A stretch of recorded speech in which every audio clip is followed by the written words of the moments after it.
Hello, everyone, and welcome to the Fisherman's Post Saltwater Podcast Series. This episode is titled Sightfishing for Redfish in Louisiana Marshes. We're going to be talking to Captain Alan Cain of Sightfish NC. Spends about 9 months in Wilmington, Wrightsville Beach, and 3 months down in Louisiana.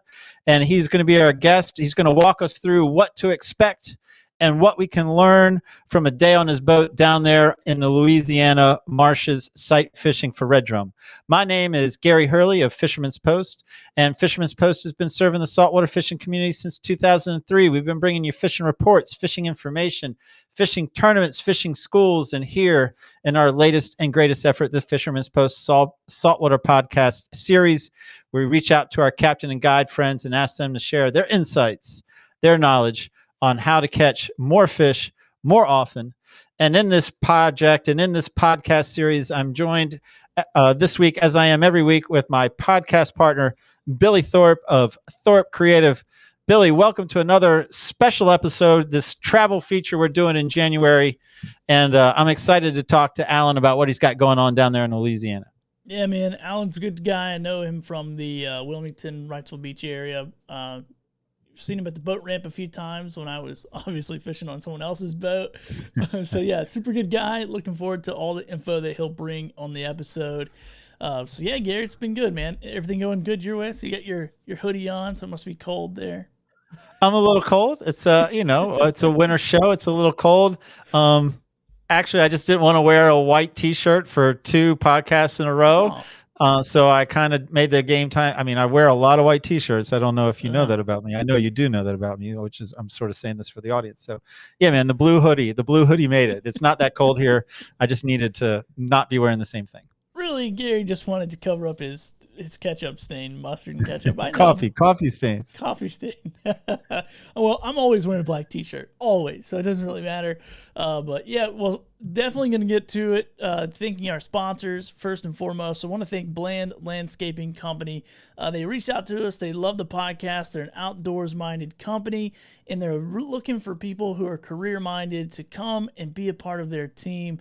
So you can go to their website, go to the career section of it, and apply there and see what jobs, career opportunities, I should say, because it's definitely a career-style business. A lot of perks to that business. I actually thought about retiring from the podcast industry and going over there, Gary, and figuring out how I could fit in. So all those perks. And then they'll find a role for you. Yeah, you better not be bluffing, because they will, man. They're a great company. So even for you, they'll find a role. Yeah, right. They'll be like, we don't need any clowns. Go home, all right, kid. So, oh man. So yeah, go check those guys out. BlandLandscaping.com/careers and see if they have some opportunity that would be a great fit for you, and apply for it. And then our longest running sponsor, Marine Warehouse Center. Really grateful that they signed back on.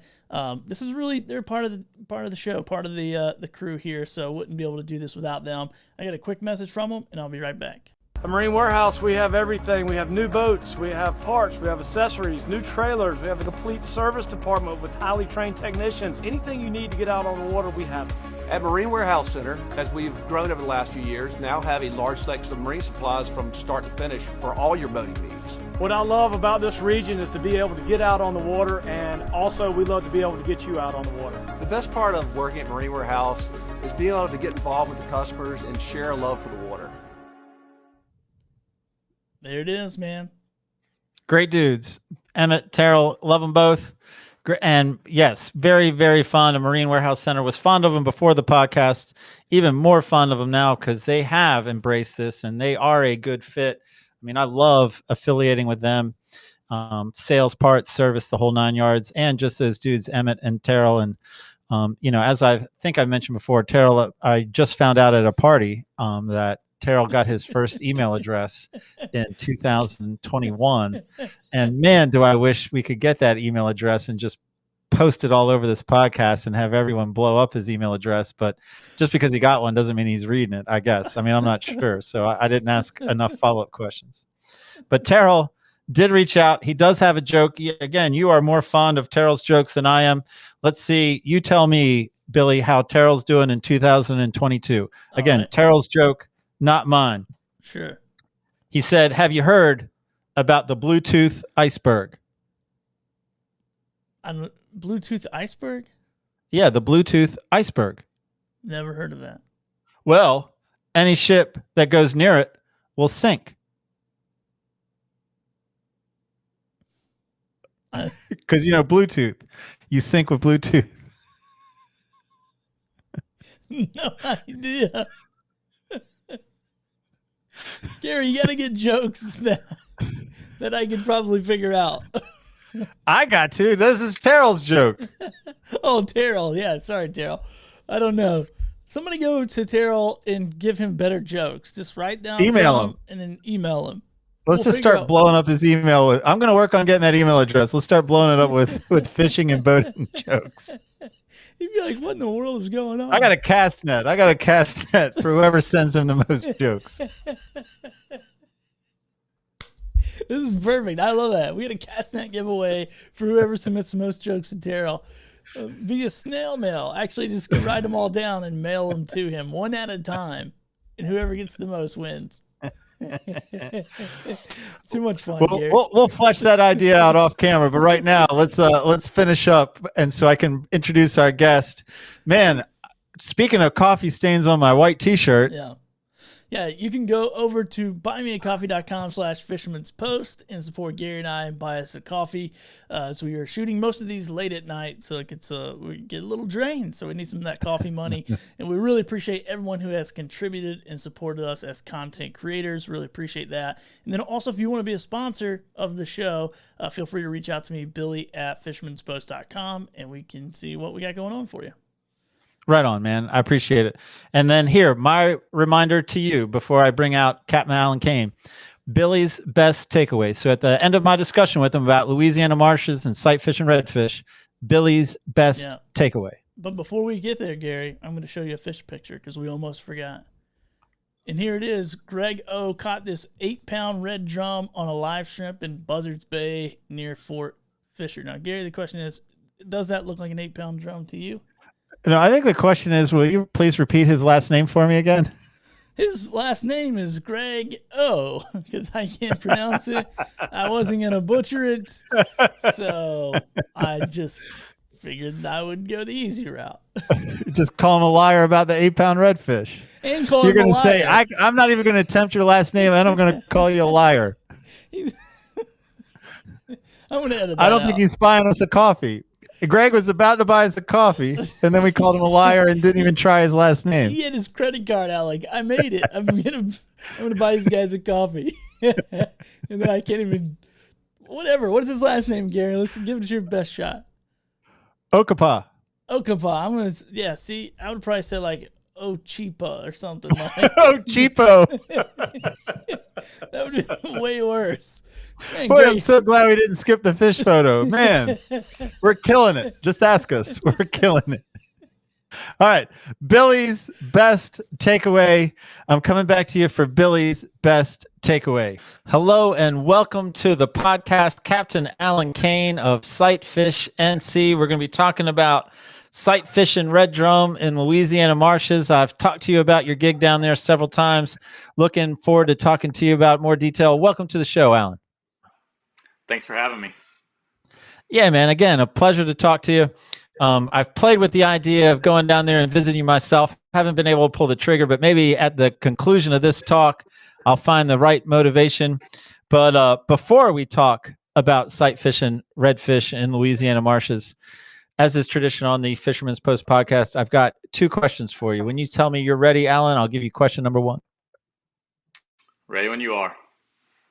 All right, Alan. First question. Why should any of us listen to anything you have to say about a redfish? Probably shouldn't, but no, I've been red fishing since I moved to Wilmington, so about 16 years ago, I guess. And been coming down to Louisiana for the last 8 years. So I think March will be year 12 of guiding in Wilmington. So I'd say I spend quite a bit of time chasing redfish each year. All right, that question passes. We will move on to question number 2. And as tradition goes, it's a non-fishing related question. Are you ready for question number 2, Alan? Ready as I'm going to get. It is a trivia question. It's actually a Bible question. I have no idea what your religious affiliation is, but can you tell me who the first murderer in history was? Cain. How about that? I played on your last name. How predictable was Man, that? couldn't have made it any easier. I I appreciate even that. gave you the Bible reference. I should have pulled I was a off the little Bible nervous about that reference. question. I didn't know where it was Uh, going. I got a follow up just because that was so easy. Ugh.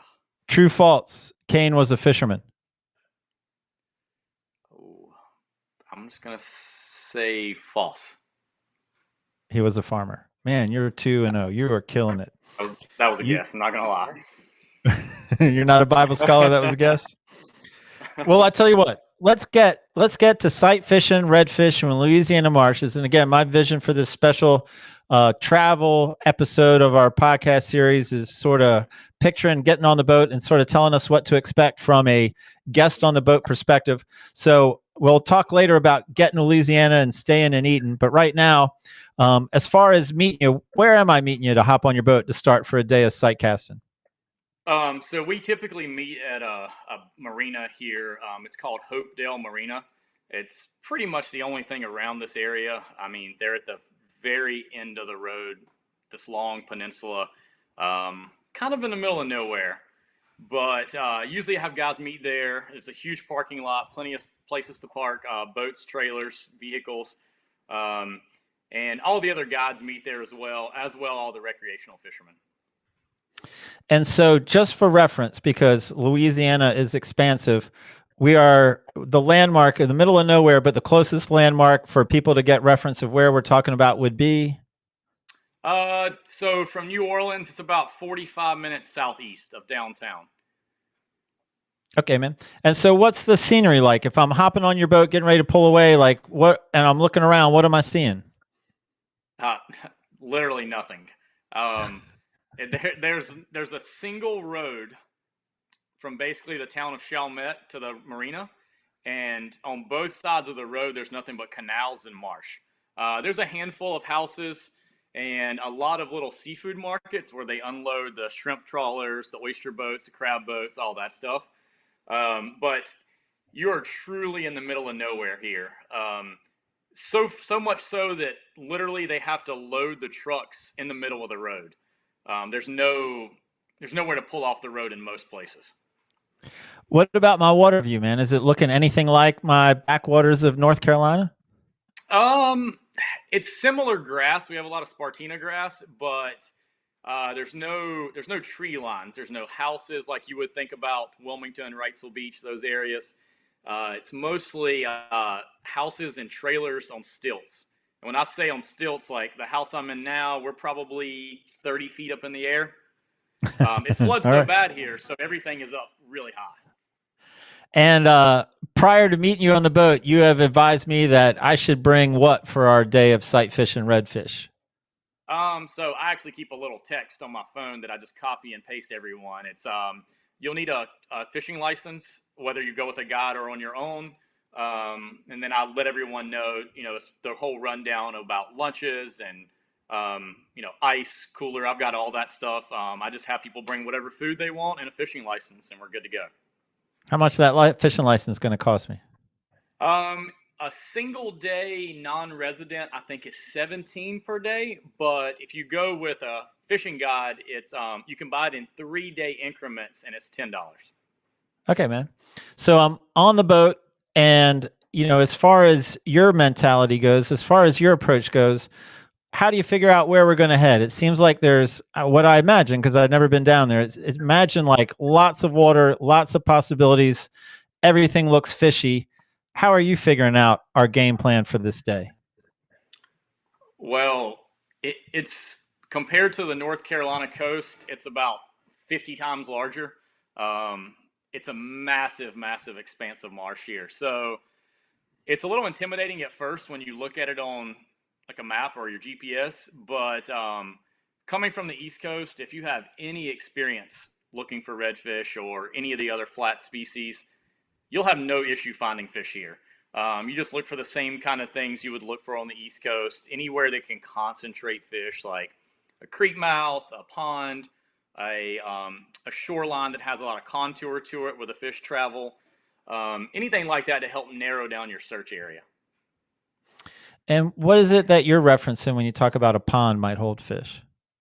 So what we call ponds here, or all the locals call ponds, are basically anywhere off of a major body of water that has a little creek or canal that leads into an enclosed area.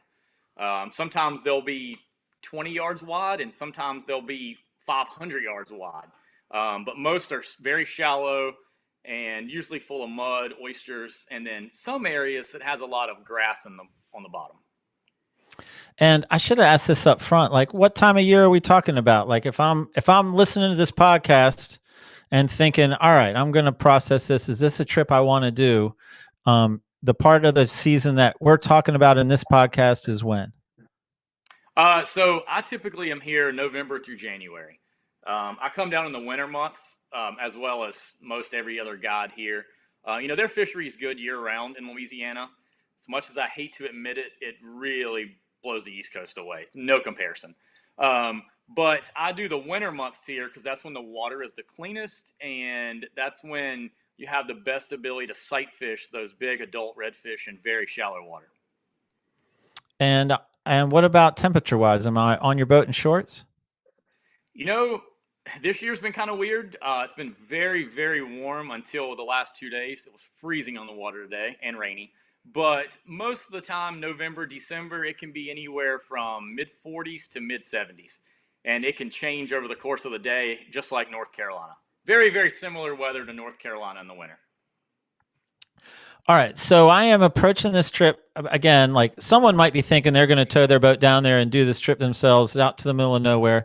But, my vision again is talking to you about hopping on your boat. And I hope people, of course, I hope people do give you a call. So to go back to like our game plan, which is really your game plan for the day, like, I'm not really sure what follow-up questions to ask. Like, if the wind's blowing a certain way, and certainly we're not talking about, hey, Billy's going to bring up, a Google Earth map, and I'm going to ask you to start pointing to stuff. I mean, I certainly wouldn't play that game at all, but just trying to understand better, like the habitats down there that would be possibilities for you to fish. I mean, I certainly followed creek maps. I enjoyed, learning the pond vocabulary and contour shorelines. I mean, is everything in like anything that we might fish? Is it all going to be like 2 foot of water? Is it going to be all of it going to have grass on the bottom? Like, what are the possibilities? Yeah, so to kind of give you the basic rundown of the marsh here, it's quite a bit different than the East Coast in that the tides are significantly different. Back on the East Coast, you can look at a tide chart, and if you know how to read it, you know what the tide's going to be a week from now just by adding an hour each day, or close to an hour. Here, the tides are drastically different. They average about a foot or so. I mean, some days you don't even notice the water moving at all. Very similar to the Pamlico Sound, a lot of wind-driven tide. So, and the bottom structure here, it's mostly soft mud in most areas. There's a little bit of sand in certain places, some grass bottom in certain places, but mostly mud. And the average depth in the open water stuff that we fish is probably around 5 feet. And you might have stretches of water that are 15 miles wide that's averages 5 feet or less. But typically, we're trying to focus on that like foot to 2 foot of water depth so we can see the best. So when I look at a day on the water, I'm looking at, wind direction, wind speed, where the wind was the day before or a few days before, and that lets me know how the water moves here, like the dirty water. And it seems like the trick of fishing Louisiana is just finding the clean water. It helps when you're here every day and talk to a lot of the other guides, and we kind of share info on clean water. But I usually start each day by looking at weather, wind, and I make a game plan based on that. Or I look at what the day before was and how that water was moving through an area, and that helps me determine where I go each day. As far as the tides and the ponds and the little coves, because the tides are so marginal, you're not forced out of an area as quickly as you are on the East Coast. However, if you do get stuck here and the wind stays out of a certain direction, you may not get out. The water might not come in that day or the next day. it actually can hold all the water out of an area. Unlike on the East Coast, no matter how hard the wind's blowing, that tide's coming in and out regardless. It may be smaller, but it's coming in and out. Here, it's a little bit different. So, best piece of advice here is don't get stuck. All right, I follow that. It's. Sorry, I lost you there. What was that? No problem. I was just listening to the answer. I follow the advice of, don't get stuck. So as far as finding clean water, it sounds to me like, I mean, I'm guessing here. I mean, you can correct me.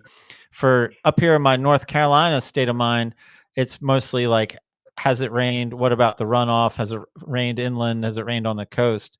And wind as well, but rain and then maybe wind. So for you guys, you're also paying attention to rain, but really wind is the game. Like that's the main variable.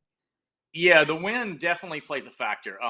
If you get 3 or 4 days of consistent wind, it kind of keeps certain areas clean.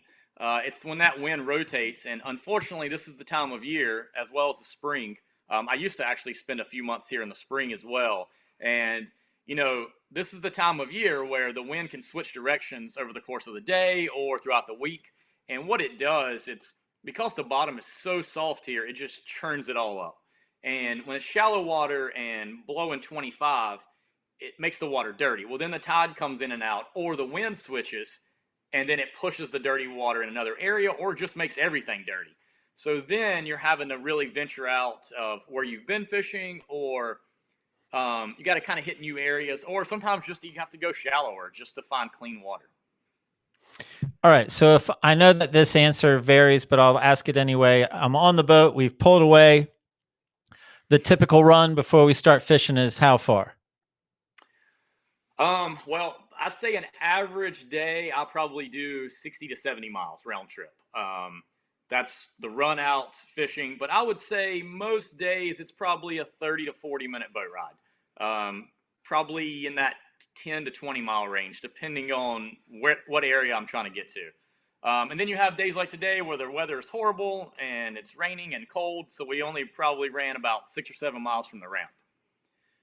All right. On a normal day where I'm running the 30 to 40 minutes, and you can pick for this scenario what type of area we're going to fish. We pull off plane and we are close to the area where you're thinking we are going to start looking for them. Tell me what happens next. Like what can I expect? Well, usually when I pull up to, it kind of depends on the kind of fisherman I have. I do a lot of fly fishing trips. I do a lot of sight fishing on light tackle, spin gear. So if I have somebody fly fishing, we're looking. I'm going to cut you off. I'm going to say we're not going to talk fly fishing. Okay. I'm a fan, but we're going to keep it simple. I like a specific topic. So talk to me about spin casting. Sight casting with spinners. Okay. Yep. So in that case, then if I have somebody that just wants to sight cast to the fish, then I'm typically going to find an area where there's more tide flow, so it's going to kind of concentrate the fish more. Even though the tides are very marginal here, it definitely affects how these fish swim through an area. They honestly act more like tarpon than they act like redfish or redfish in other states. These big fish tend to travel with the tide, so a lot of times I'm looking for areas that are going to funnel fish in when they come out of the Gulf. A lot of the open marsh we fish here is literally open to the Gulf of Mexico. You can go around one corner and there's nothing there for the next 100 miles, just open Gulf. So I'm typically fishing in an area that's going to concentrate them a little bit more, like a point or, the creek mouth stuff like I mentioned earlier. But there's also a lot of hidden structure underwater here. Historically, this was all like cypress swamps from when the Mississippi River came out here. And so there's a lot of submerged logs and stumps that you won't see a tree for 50 miles or 20 miles, but underwater there'll be a stump that has a 6-foot diameter. So those fish love to hang around that structure. So if you find that area, usually you're going to find some fish around that. Black drum, sheep's head, redfish. So we'll kind of look for that stuff. But more so when I pull up to a spot that day, I look at the water clarity and the conditions we have, and then I base what I'm going to use based on those conditions, whether we're going to throw something that makes noise, something that's brighter, darker. So it's all about, really, it comes down to water clarity. And you have, what's ideal? Me and one other person, two people on the boat, and we're both up in the front of the boat. And is this a trolling motor situation or is this a poling situation?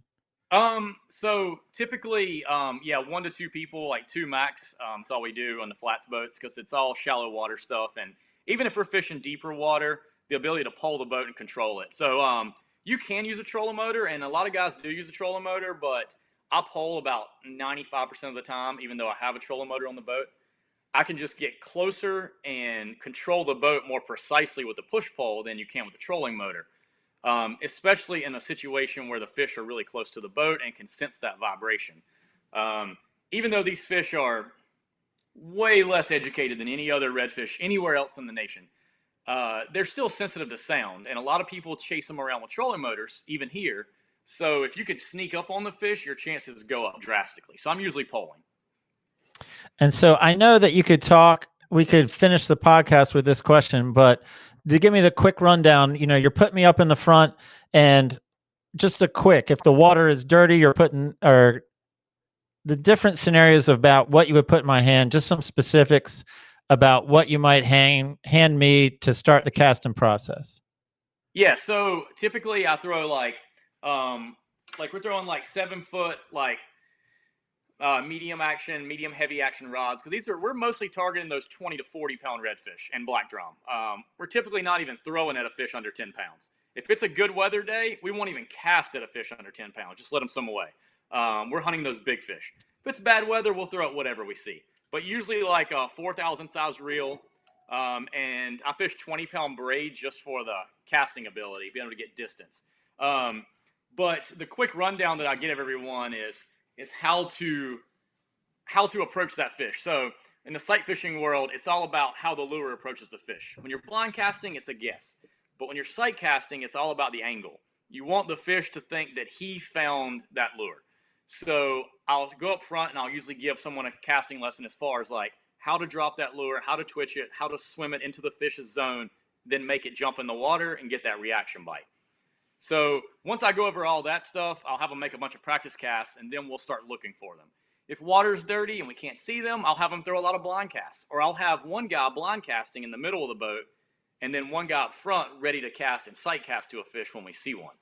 All right, so how are we going to have you explain to my viewers and listeners, about the right angle when you see a redfish? So I'm just going to use a couple of lures here just to kind of give you an idea. So Perfect. I'm going to use a big topwater plug just as an idea. This is the redfish here. And sorry, Okay. I'm a little confused. All right, so hold on. It'll be coming from your right to your left. Okay. So if this is your lure you're throwing, I'm gonna use a smaller one just so you get a better idea. So if you're throwing this to this fish, okay. So right. Typically it's a little hard of an angle to see on the camera, but I'm gonna have somebody throw it in front of the fish, but not just in front, because these fish change directions a lot when they're swimming. So I'm gonna have them throw it in front, but also past the fish, and that way, if the fish changes direction, you're still in front of the fish. Now, if the fish speeds up, you can always speed it up. But the goal is to intercept that fish with your lure. If you make him see it, he'll eat it. I'm of the belief, I know everybody in the fishing world has their own opinion about how fish react and tides and weather and stuff like that. But from my opinion, East Coast or Gulf Coast, it doesn't matter. If you make a redfish see it and you make them think they found it, you can make that fish eat. And it doesn't happen any more so than here in Louisiana. If you find a fish here and you present the lure right, they will eat it 100% of the time. All right, so I want to unpack some of that. I'm in. I'm really. I thought you did a great job, by the way, on camera. We have people that fumble just putting a lure on the camera. No, you did great. I'm completely sincere when I say this. So, what is my instruction? If you say cast it out a little bit past, and then that redfish sees it, I mean, am I to let it drop? Am I to give it a pop? What is the instruction for for me creating the reaction of, oh no, my bait has been seen by a redfish? Exactly. Okay, so I'm glad you asked that, because that's what I go over every single day as well with people. And the best way I've learned to explain it is, if you it's a little hard to do with camera, but if you were to take this and just pull it by the camera real slow, you know, you see it, but you don't notice as much as if I take it and twitch it really hard. Like give it a little pop, make it jump in the water. If you watch any prey predator reaction, whether it's on land or in the water, the moment that prey sees a predator, his immediate reaction is to jump, and then he may swim away. So these fish here have unlimited amount of food. There's more crabs, there's more shrimp, and bait fish than you could ever imagine here in Louisiana. That's why the fishery is so amazing. So that fish is not going to go out of his way to eat something that looks healthy. It's just too much energy. He can swim 10 more feet and eat a different crab or a bait fish. So what I have someone do is I will swim the lure into the fish's vision. Once I know that he can pick up on that lure, then give it a sudden twitch. Make that lure jump in the water, and a lot of times you'll see the fish pick up on that out of his peripheral vision, more so than in front of him. And you'll see the instant reaction. The moment he reacts, then start working that lure. Keep twitching it, start reeling it, do whatever it takes to keep his attention. But the goal is to give it that sudden, hard twitch. And that goes for redfish anywhere. It goes for tarpon, it goes for any major flat species. You're trying to draw the reaction bite, basically. What about if we come up on a fish that isn't conveniently facing across the bow on like a perpendicular way, but it's actually looking away from us? We're coming up on its tail. Then what am I going to do with this bait? So that's a really good question, because that happens very often. You know, head on and crossing shots are the easiest, of course, but the going away shot, it's probably the hardest shot you'll have on fly or spin or any situation like that. Luckily for redfish, they're a lot more forgiving fish. Typically with spinning gear, if I'm throwing something that's not very intrusive, like a topwater plug or a spinner bait, if we're just throwing a soft plastic, I'll have them throw it right over the fish. Like if the fish is coming at you, I'll have them throw it over the fish and then swim it high over the fish. Or I'll have them throw it off to the side, like maybe at the fish's like 1 o'clock, 2 o'clock area, and then give it a twitch. And that sudden twitch will make the fish turn. If I'm throwing something like a topwater plug or a gold spoon or a chatterbait, something that's loud and really intrusive in the water, then I'm going to always have them throw it off to the sides. If you throw it and pull it directly at that fish, you risk spooking them every single time. Here in Louisiana, you can get away with spooking them because they'll probably still eat it anyways after they've spooked. But for the most part, the louder or more intrusive the lure, the more off to the side I'll have them throw the lure. And so what is a typical school that we're seeing down there? Are we seeing schools of, I mean, I know it varies. I'm guessing it varies, but like pretty standard is like, you're going to come up on a school of 20 fish, of 5 fish, of 50 fish. You know, earlier in the year, you're more likely to come across the groups of fish. Like when I first get here at the end of October, you'll sometimes run into groups of 20 to 30. I mean, sometimes 100 plus fish, and all in that 20 to 40 pound range. But typically on an average day, I would say it's mostly singles or groups of 2 or 3 at most. Sometimes you'll be crossing open water and you'll bump into a big group, but for the most part, it's singles or doubles. And if my buddy hooks up, if we see a double or a triple, my buddy hooks up, are you telling me to cast to that same little pod, or is it, man, let him fight his fish, we'll get you next time? So it's funny you asked that question, because that is it. There's something that happens here that doesn't happen anywhere else, at least from my experience. Most redfish, you know, when they're younger, if you hook one out of a group, it's like every man for himself. If they see their buddy hooked up, they're running for their life. These big adult fish, they're not as spooked. They don't have any really predators here. Maybe a big shark, but there's not many sharks this time of year. The dolphins seem to just go right around them and ignore the bigger fish. So whenever I have somebody hook a fish, the moment they hook, I'll have the other guy throwing around that hooked fish right away just to see if there's another one. If we don't see one, you know, there could be one there. But more so, when that fish runs away from the boat and runs out to open water and thrashes around, it's like a fish call. It's amazing how often this happens. When he goes out there and thrashes, he'll bring 2 or 3 buddies back with him sometimes. And if you watch that hooked fish, you'll see the other fish swimming under the hooked fish, kind of right on his tail. Sometimes they'll be biting his face, trying to pull the lure out of his mouth, but usually they'll be swimming right under the hooked fish. And if I just have someone throw it over the hooked fish, let it fall, let the hooked fish swim out of the way, give it one twitch, and we double up that way. More so doubles that way than any other way. And if my line touches like a secondary fish or even a primary fish, is a line touch a deal breaker? Like they're a little spooked at least momentarily. You know, it's so crazy here because I'm so used to fishing spooky East Coast redfish that my first week here, I have to remind myself how aggressive these fish are. But I would say 70% of the fish we spook, if you make a good cast to that spooked fish, he will eat it. They have a very short term memory here. I've had actually a couple times where we've hooked a fish, fought him to the boat, he came off, cast it back to that fish, and he eats it again right away. So they're not very spooky here compared to anywhere else. It really will spoil you here, honestly. Man, I'm enjoying this. I'm certainly getting excited. I'm imagining that viewers and listeners are getting excited too. I mean, this sounds like something you need to experience once, which is part of why we wanted to do a travel feature. So what else, man? What have I not asked about this fishery that, that someone should know, whether they're thinking about going down there and trying it themselves or whether they're thinking like, I want to give this dude a call. Like I'm liking everything he's saying. So on a sight fishing aspect of that question, the sun is your best friend always. I don't care if you're in North Carolina, Florida, Mexico, Louisiana, wherever you are, the sun is your best friend. So if you don't have sunlight, then you got to start relying on other things like some nervous water or a head wake or a tail. These fish, when you're catching these 40+ inch redfish in 2 feet of water, if he puts his heads down, his tail's coming up out of the water, and it's pretty obvious. So all those little subtle things we look for if we don't have sunlight. If you have sunlight, it honestly makes for a very easy day. Days like today, it was very tough. So we're having to get really close to the fish and just my best piece of advice that I give everyone that calls me to book a trip, whether it's fly fishing, light tackle, it doesn't matter, is practice casting. And anybody can throw a long cast. It's can you throw a long cast accurately, quickly, and get that lure moving right away. So what I tell everyone is practice the cast, practice being able to close the bail, get your line tight, all those little things. Being able to slow your line down, make the lure land exactly where you want it.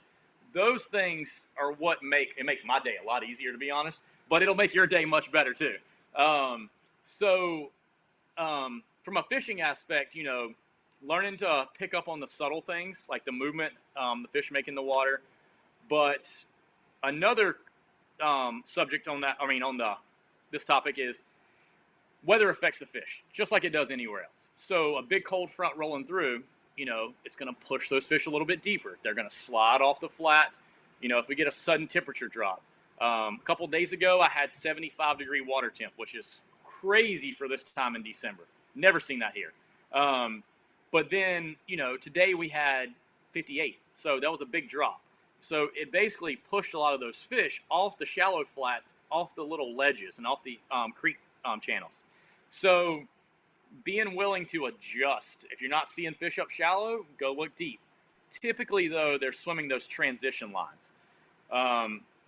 If you have a big pressure change, it's going to make the fish a little more lethargic than they normally are. Consistent weather equals consistent fishing. And I feel like I've been doing this long enough now overall that whether East Coast or here is consistency is the name of the game. If you get consistent weather, consistent wind, you're going to have a much better day. So if you're flexible, play the weather. If you're not flexible when you come, then be willing to adjust. That's the hardest part. Some people will get so set on catching them one way and they're not willing to adjust, and it ends up like making your day tougher. So willing to try different lures, willing to move, fish at different areas, or venture out of your comfort zone. That's probably my best advice. Okay, man. That was a great answer. It actually sparked a couple of questions, follow-up questions for me. So when these fish move to deeper water, which we're calling, I guess, 5 feet, is water clarity such that I'm still seeing fish in 5 feet? Like, is it still clean enough to play that game? It's just a little bit harder. Some days it can be very clear. I mean, it's rare that it's North Carolina wintertime clear, just because of the water is so muddy here. I mean, the bottom is so muddy. But there are some days you can see the bottom in 6 to 8 feet of water. And and you can sight cast to them in really deep water. Typically in deep water situations, though, we're not looking for the fish on the bottom. We're looking for what we call floaters. And probably a better way to say that is elevated fish, not floaters. They're not really on the surface, but they're mid-water column or in the upper, section of the water column. And you just look for a big orange glow. These redfish, when the sunlight hits them, they glow orange. The black drum here, and we're targeting those 20 to 50 pound black drum as well. And the black drum will kind of glow a golden color versus orange. And even the sheep's head float here, it's the weirdest thing. You'll be in 4 or 5 feet of water and you'll have a sheep's head that's floating up a foot from the surface. Very, very obvious. So in deep water, you can see them, even on the muddy days, but typically I don't fish the muddy stuff unless the water's clear. Or, all right, sorry, another one. Stuff unless the water's clear. Okay, I knew what you meant. I follow what you meant. All right, my other follow-up question is, me and a buddy were up on the front, we're covering some water. Am I only seeing fish that you point out, or are your anglers pretty good at, seeing their own opportunities? I would like to say that most people are good at seeing them, but I would say that 95% of the fish I have to point them out, unless it's a really clear day or the fish are tailing or something. But it's one of those things that you need sunglasses at all times. Even in the rain, I wear sunglasses. I have different color lenses for different days. Lighter the lens, the darker the day, the lighter the lens. But and I'll change midday sometimes. But it's definitely an acquired skill. Once you learn to pick up on the subtle colors and the movements, you'll start picking up on them more. But I would say that 90% of the fish or more, I have to point them out.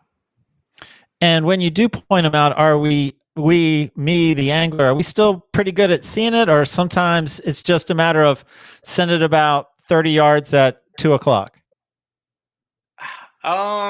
If it's a clear sunny day, most people will pick up on it. If it's a cloudy, overcast day, I'll have to talk them into the fish. And it's a little bit easier on fly to do that. For short casts on spin gear, if you go too far or you're off, you got to reel it in really quickly. But usually what we go with when there's sight fishing game is, and this goes for anywhere you go, is I'll kind of use my phone as an example, or I'll use this bottle of water as an example.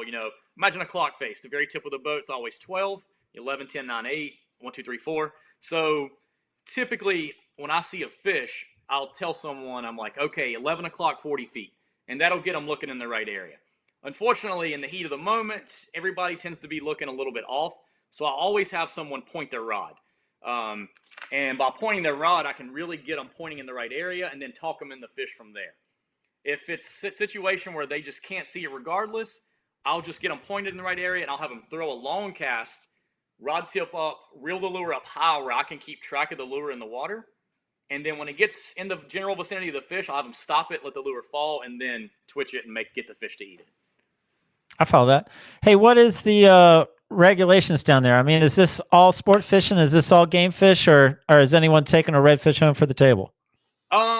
Most 99% of the people I fish here are only here for a couple days, 3 or 4 days at most. So nobody really, we don't kill them at all here. When we're mostly targeting the adult fish too, which we won't kill anyways. However, in Louisiana, you can kill an overslot redfish.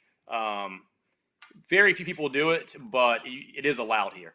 I think the redfish limit is 5 per day. 1 can be overslot. I think it's 18 to 28 inches, I believe.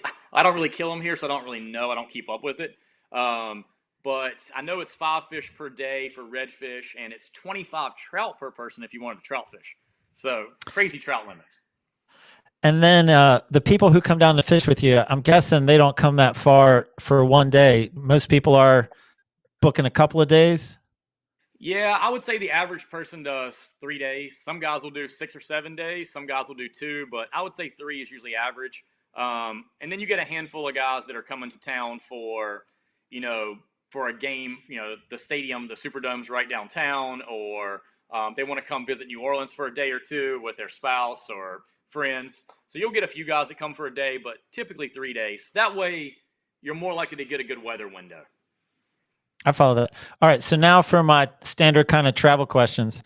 Again, I'm guessing that most people are just going to come down and book you. But if I was of the frame of mind to pull my boat from North Carolina, that would be roughly how many hour drive of pulling my boat?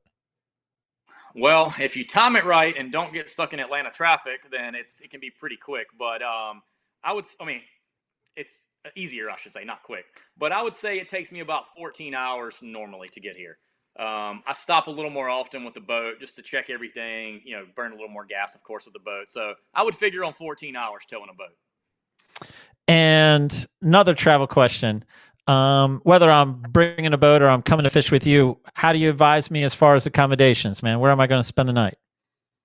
So there's basically 4 or 5 different options, and I'll give you the quick little rundown. A lot of guys that I fish with stay at a houseboat lodge near the marina. It's called the Dogwood Lodge.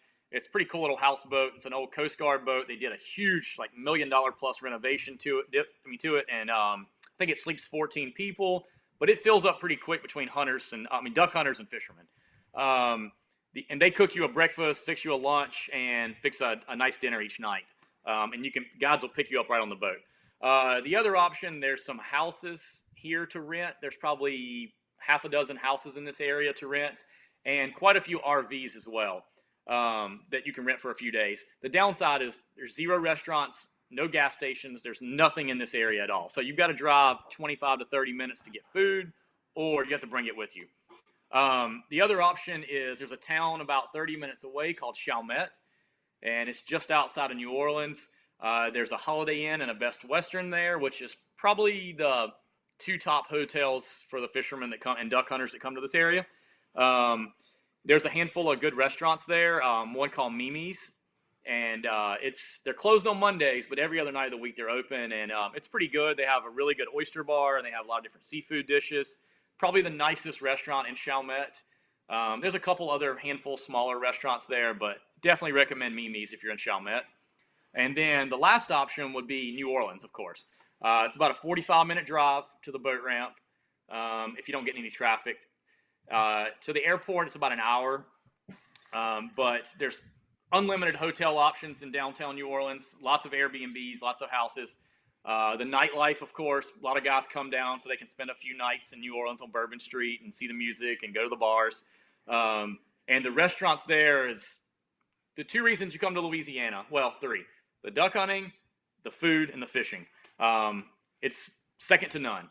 But there's a lot of great restaurants, and a couple that I've been to that are in the city there that are really good, that aren't too crazy, are like GW Fins. Redfish Grill I've actually never been to, but a lot of the anglers I fished with lately have been there and said it was really good. There's a place called Giacomo's.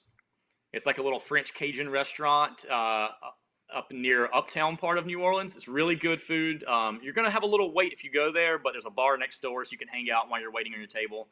And then, of course, there's a handful of really nice restaurants in town. The downside with the nice restaurants is they do require you to wear a jacket. You can go in with jeans, but you have to have a sport coat or like a dress coat, like a jacket to get in. Sometimes they'll give you one at the door to wear. But definitely highly recommend hitting New Orleans for a night if you come down, just to experience the food and the nightlife. You got to see Bourbon Street at least once in your life. All right, well, let me ask you this. If I were to stay in New Orleans, it wouldn't be for bars and restaurants. Of course, it would be for museums.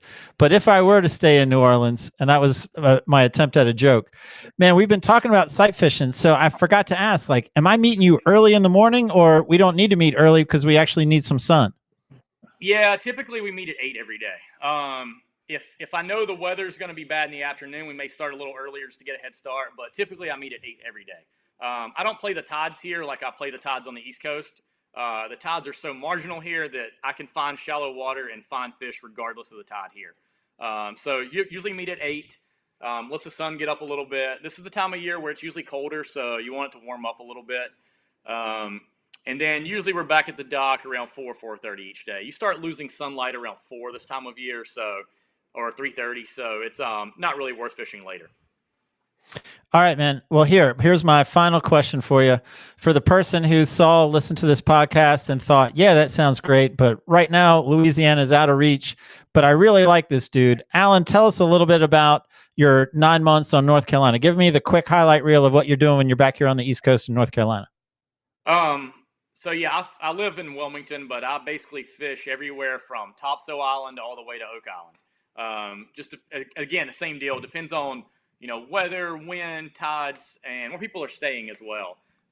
So one day I may be to the north, the next day I may be 70 miles south. And I kind of live in the middle near Wrightsville Beach, so I trailer both my boats and go either direction. So mostly fishing redfish there as well, the slot size redfish. And then of course all the other species like trout, flounder, jacks, all that stuff as well. A little bit of nearshore stuff. I have a bay boat as well, so I'll do some nearshore stuff in the summer and fall. But basically, I base each day on what people want to do. So when somebody calls or emails me, the first thing I ask is, what kind of fishing do you want to do? And what your experience level is. And based on that, I will kind of put a game plan together. Now, we may have to change on the water, but I'll put a game plan together based on that. And so that's how I determine my normal day on the water. Man, Alan, I have thoroughly enjoyed this conversation. We've talked briefly about Louisiana, but man, getting more in depth.